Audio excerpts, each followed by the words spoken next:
캄보디아에서 한국인들의 사망 실종 사건이 잇따르고 있습니다. 캄보디아는 전체 인구의 95%가 불교를 믿고 의류 수출과 쌀, 캐슈넛 같은 농산물을 재배해서 팔아먹고 사는 곳인데요. 얼마 전까지만 해도 우리에게 잘 알려지지 않았던 이 동남아의 작은 나라에서 난데없이 한국인의 납치, 고문, 감금, 사망 사건이 터져나오고 있습니다. 지금도 실종자들의 신고가 전국적으로 빗발치고 있다고 하는데요.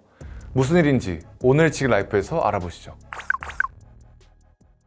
캄보디아 내 한국인 대상 범죄가 본격적으로 화제가 된 건 불과 이달 초입니다. 경북 예천 출신의 22살 대학생 박모 씨가 캄보디아에서 숨진 사건이 보도되기 시작하면서죠. 박 씨는 지난 7월 주변에 박람회를 다녀오겠다며 캄보디아로 출국했는데요. 출국한 지 3주 뒤쯤 캄폿 복고산 인근 차량에서 숨진 채 발견됐습니다. 수사를 맡은 캄보디아 경찰은 시신 곳곳에 있는 멍자국과 핏자국 등을 토대로 사망 원인이 고문으로 인한 심장마비라고 결론지었습니다. 사실 이 지역 자체가 사기 목적으로 운영되는 대형 콜센터들이 몰려있는 지역이라고 합니다. 수백 명이 합숙하며 투자 리딩 사기와 같은 온갖 범죄를 조직적으로 저지르는 곳으로 유명한데요. 현지에서조차 경찰은 단속이 의미 없는 치외법권 구역으로 인정하고 있어 갱단들이 취업 사기를 벌여 외국인들을 감금하고 피싱에 동원하는 수법이 만연하다고 합니다. 그리고 최근에 한국인을 범죄에 동원하기 위해 고수입 해외 취업을 내세운 인터넷 구직글을 올려서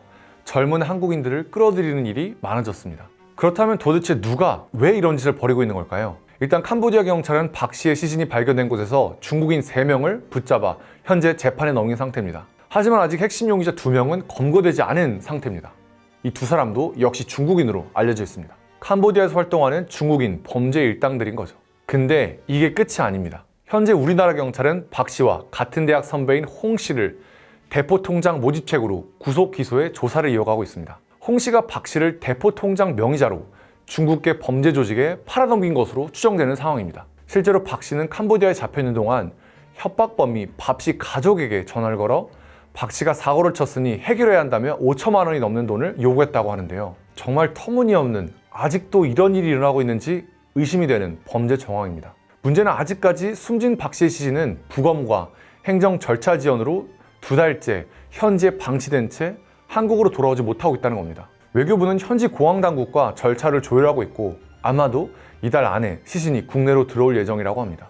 박 씨의 사건이 알려진 뒤 불과 며칠이 안 돼서 전국적으로 캄보디아 내 범죄 피해를 받았다는 신고가 계속되고 있습니다. 13일 기준 경기 지역에서 캄보디아 관련 신고만 4건이 들어왔다고 하는데요. 가족이 캄보디아 피싱 조직에 감금됐다가 도망쳐 나왔다. 아들이 캄보디아에서 휴대전화를 뺏기고 감금된 것으로 보인다와 같은 내용들입니다. 실제로 경남에서는 지난 7월 26일 20대 남녀 2명이 고수익 아르바이트를 할 수 있다는 브로커 말에 속아 캄보디아로 출국했다가 현지에서 범죄 조직원들에게 여권과 휴대전화를 뺏긴 채 감금된 사건이 발생하게 됐는데요. 범죄 조직은 피해 가족들에게 요구한 몸값 1,600만 원을 가상화폐로 전달받은 뒤 이들을 풀어줬습니다. 두 사람은 풀려나 지난 8월 4일 귀국해서 같은 달 13일 경찰에 피해 사실을 신고한 겁니다. 지난 7월 17일에도 20대 남성이 캄보디아 카지노에서 일주일간 근무하면 350만 원을 주겠다는 브로커만에 속아 캄보디아로 출국했다가 감금된 일이 있었습니다. 이 남성은 마찬가지로 여권과 휴대전화 등을 뺏겼다가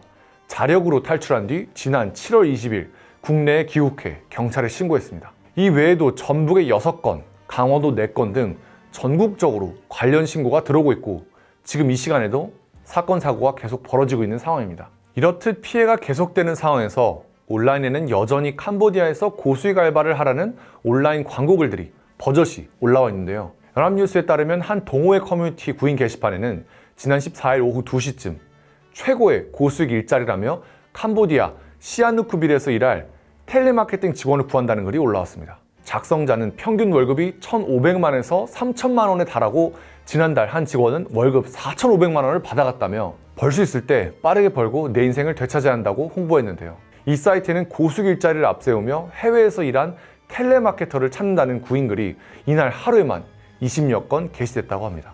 우리 정부는 분주하게 움직이고 있습니다. 지난 13일 위성락 국가안보실장 주재로 최근 발생한 캄보디아 한국인 범죄 관련 관계부처 태스크포스가 첫 회의를 개최했고요. 경찰은 신고가 접수된 사건들의 수사를 이어가는 한편 온라인에 올라오는 각종 사기 구인 광고글들을 삭제 조치하고 있습니다. 하지만 캄보디아 경찰이 협조가 원활하지 않는 데다 현지에서 범죄 일당을 사실상 방치하고 있어서 근본적인 해결은 어려운 상황입니다. 지금 이 순간에도 캄보디아에는 우리나라 국민이 감금된 채 범죄에 동원되고 있을 텐데 말이죠.